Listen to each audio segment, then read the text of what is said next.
कहते हैं ना, जमाने को मत बदलो, बदलना है तो खुद को बदलो, जमाना खुद ब खुद बदल जाएगा। मैं दक्षा शर्मा शुरू करती हूँ हमारी आज की एक कहानी। एक बार एक बहुत ही खूबसूरत मोहतरमा, बहुत ही ब्यूटीफुल लेडी अपनी फ्लाइट के लिए लेट हो रही थी। काफ़ी कोशिश करने के बाद, काफ़ी जल्दी करने के बाद वो जैसे तैसे अपनी फ्लाइट तक पहुंचती है और अपनी फ्लाइट पर पहुंचने वाली वो लास्ट पैसेंजर होती है। जैसे ही वो फ्लाइट में पहुंचती है, अपनी सीट तक पहुंचती है, तो वो अपनी सीट पर जाने के बाद काफ़ी उदास हो जाती है, क्योंकि उनकी सीट के पास में एक हैंडीकैप पर्सन की सीट वहाँ पर थी, जिनके दोनों हाथ नहीं थे।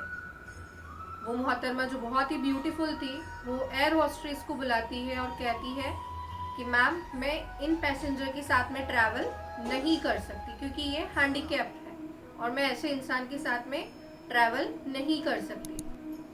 एयर होस्टेस कुछ समझ नहीं पा रही थी कि इतनी खूबसूरत मोहतरमा, इतनी ब्यूटीफुल लेडी ऐसी बात कर रही है। वो फिर भी उन ब्यूटीफुल लेडी को समझाने की कोशिश करती है कि मैम, आप प्लीज़ समझने की कोशिश कीजिए। पर वो लेडी जो बहुत ही ब्यूटीफुल थी, वो किसी की बात समझने को तैयार नहीं थी। तभी एयर होस्टेस उन ब्यूटीफुल लेडी को कहती है कि मैम, हमारे लिए हर पैसेंजर बहुत इम्पॉर्टेंट होता है, आप सब्र कीजिए, मैं जाकर अपने कैप्टन से बात करती हूँ, हम ज़रूर इस चीज़ का कोई ना कोई सॉल्यूशन ज़रूर निकालेंगे। एयर होस्टेस अंदर जाती है, अपने कैप्टन से बात करती है और जैसे ही बाहर आती है तो उन जो एयर होस्टेस होती है, ब्यूटीफुल लेडी को कहती है कि मैम, आज हमारी फ़्लाइट में हमारे कैप्टन ने पहली बार, फर्स्ट टाइम हमारी फ़्लाइट में एक बहुत ही एक्स्ट्रा ऑर्डिनरी डिसीजन लिया गया है।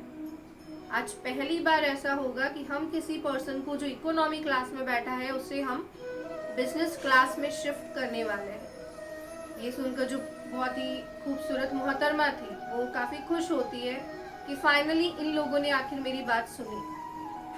पर जैसे ही एयर होस्टेस उस हैंडीकैप पर्सन को बोलती है कि सर, आप प्लीज़ हमारे साथ आइए, हमारे कैप्टन ने ये डिसाइड किया है कि हम आपको इकोनॉमी क्लास से फर्स्ट क्लास या फिर बिजनेस क्लास में शिफ्ट करना चाहते हैं, क्योंकि हमारे कैप्टन नहीं चाहते हैं कि आप ऐसे इंसान के साथ में ट्रैवल करें जिसे इंसानियत की कोई कद्र नहीं हो, जो इंसानों की कद्र करना नहीं जानता। ये सुनकर जितने भी दूसरे पैसेंजर थे फ्लाइट में, वो सभी क्लैपिंग करने लगते हैं और जो वो हैंडीकैप पर्सन थे, वो खड़े होते हैं और बोलते हैं कि मैंने अपने दोनों हाथ कारगिल के युद्ध में खो दिए थे।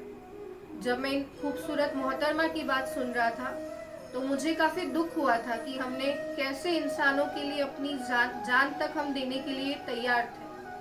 पर जब मैंने कैप्टन का डिसीजन सुना, आप सबकी तालियां सुनी, तो मुझे गर्व है कि मैं अपने देश के लिए कुछ काम आ पाया और मेरे ये हाथ गंवाने का भी मुझे कोई गम नहीं है। ये कहानी बहुत छोटी सी है, लेकिन इस कहानी से हमें सीख मिलती है कि इंसान की सीरत खूबसूरत होना बहुत ज़रूरी है। सूरत खूबसूरत हो या ना हो, इंसान की सीरत खूबसूरत होना बहुत ज़रूरी है। दूसरी बात, अगर आप ऐसा सोचते हैं कि आपकी पर्सनालिटी मैटर करती है, आपकी हाइट मैटर करती है, आपका रंग रूप मैटर करता है, तो आप गलत सोचते हैं। आप अपनी सूरत पर ध्यान दें या ना दें, पर आपको अपनी सीरत पर ध्यान ज़रूर देना चाहिए। अगर आपकी सीरत खूबसूरत है तो विश्वास रखिए, आप ज़िंदगी में कुछ भी कमाल कर सकते हैं।